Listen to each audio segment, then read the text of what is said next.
નમસ્કાર મિત્રો, આજના વિડીયોમાં આપણે યોગીની એકાદશીની વ્રત કથા અને વાર્તા વિશે વાત કરીશું.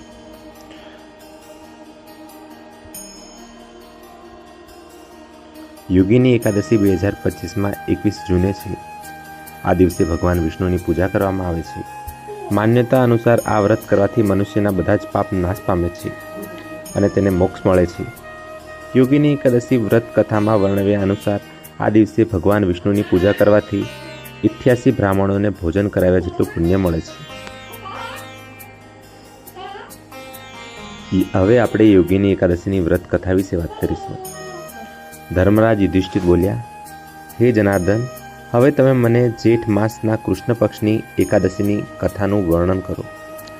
આ એકાદશીનું નામ છે અને તેનું મહાત્મ્ય શું છે? શ્રી કૃષ્ણ ભગવાન બોલ્યા, જેઠ માસના કૃષ્ણ પક્ષની એકાદશીનું નામ છે યોગીની. તે વ્રતથી સમસ્ત પાપ નષ્ટ થાય છે. આ વ્રત આલોકમાં ભોગ અને પરલોકમાં મુક્તિ આપનારું છે. આ વ્રતથી પાપ નષ્ટ થાય છે. હું તમને પુરાણમાં કહેલી એક કથા કહું છું. અલકાપુરી નગરીમાં કુબેર નામનો એક રાજા રાજ્ય કરતો હતો. તે શિવનો ભક્ત હતો. તેની પૂજા કરવાથી હેમમાલી પુષ્પ લાવતો હતો. તેણે વિશાલાક્ષી નામની સુંદર સ્ત્રી હતી. એક દિવસ તે માનસરોવરમાંથી પુષ્પ લઈ આવ્યો, પરંતુ કામાસક્ત થવાના કારણે પુષ્પોને રાખીને પોતાની સ્ત્રી સાથે રમણ કરવા લાગ્યો અને બપોર સુધી પુષ્પો આપવા ન ગયો. જ્યારે રાજા કુબેર તેની રાહ જોતા જોતા બપોર થઈ ગઈ તો તેને ક્રોધે ભરાઈ પોતાના સેવકોને તેને હાજર કરવા માટે યાજ્ઞા કરી. તમે લોકો જઈને જુઓ કે હજી સુધી તે હેમમાલી પુષ્પ લઈને કેમ નથી આવ્યો.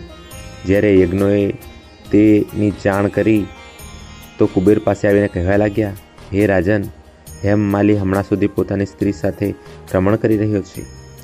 યજ્ઞોની વાત સાંભળી કુબેરે હેમમાલીને બોલાવીને યાજ્ઞા આપી. હેમમાલી રાજા કુબેર સમક્ષ ડરથી કાપતો કાપતો ઉપસ્થિત થયો. તેને જોઈને રાજા કુબેર અત્યંત ક્રોધે ભરાઈ આવ્યો અને એમના હોઠ ફફડવા લાગ્યા. તેમણે કહ્યું, હે પાપી, મહાનીચ, કામી, તે મારા પરમ પૂજ્ય ઈશ્વર શિવજીનો અનાદર કર્યો છે. તેથી હું તને શ્રાપ આપું છું કે તું સ્ત્રીનો વિયોગ ભોગવીશ અને મૃત્યુ લોકમાં જઈને કોઢ થઈશ. કુબેરના શ્રાપથી તે જ ક્ષણે સ્વર્ગમાંથી તે પૃથ્વી પર આવી પડ્યો અને કોઢી થઈ ગયો. તેથી સ્ત્રી પણ તેનાથી છૂટી પડી ગઈ. મૃત્યુલોકમાં આવીને તેને મહાદુઃખ ભોગવ્યા, પરંતુ શિવજીની ભક્તિના પ્રભાવથી તેને મુક્તિ મલિન થઈ અને પાછળના જન્મ સુધી પણ ન રહી. તેથી તે અનેક દુઃખોને ભોગવતો પોતાના પૂર્વજન્મના કુકર્મનું સ્મરણ કરતાં કરતાં હિમાલયના પર્વત તરફ ચાલ્યો.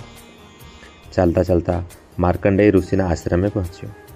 તે ઋષિ અત્યંત વૃદ્ધ અને તપસ્વી હતા. તે બીજા બ્રહ્માના સમાન લાગતા હતા. તે આશ્રમ બ્રહ્માની સભા સમાન શોભતો હતો. હેમમાલી ત્યાં ગયો અને પ્રણામ કરી તેમના ચરણોમાં પડી ગયો. તેને જોઈને માર્કંડેય ઋષિ બોલ્યા, તે એવા કયા મોટા કર્મો કર્યા છે જેનાથી તું કોઢી થયો અને મહાન દુઃખ ભોગવે છે? ત્યારે હેમમાલીએ કહ્યું, હે મુનિ, હું રાજા કુબેરનો સેવક છું. મારું નામ હેમમાલી છે. પૂજા માટેના પુષ્પો રાજા માટે હું લાવતો હતો. એક દિવસ પોતાની સ્ત્રી સાથે વિહાર કરતાં કરતાં મોડું થઈ ગયું અને બપોર સુધી પુષ્પો લઈને ન પહોંચ્યો. તેમણે મને શ્રાપ આપ્યો કે તું કોઢી થા અને તારી સ્ત્રીનો વિયોગ ભોગવ. તેથી હું કોઢી થઈ ગયો છું અને મહાન દુઃખ ભોગવું છું. તમે મને કોઈ એવો ઉપાય બતાવો કે જેનાથી મારી મુક્તિ થાય. માર્કંડેય ઋષિ બોલ્યા, તે મારી પાસે સત્યવચનો કહ્યા છે, તેથી હું તારા ઉદ્ધાર માટે વ્રત બતાવું છું. જો તું જેઠ માસની કૃષ્ણ પક્ષની એકાદશીનું વિધિપૂર્વક વ્રત કરીશ તો તારા સમસ્ત પાપ નષ્ટ થઈ જશે. તેથી હેમમાલી ખૂબ પ્રસન્ન થયો અને મુનિના વચન અનુસાર યોગીની એકાદશીનું વ્રત વિધિપૂર્વક કર્યું.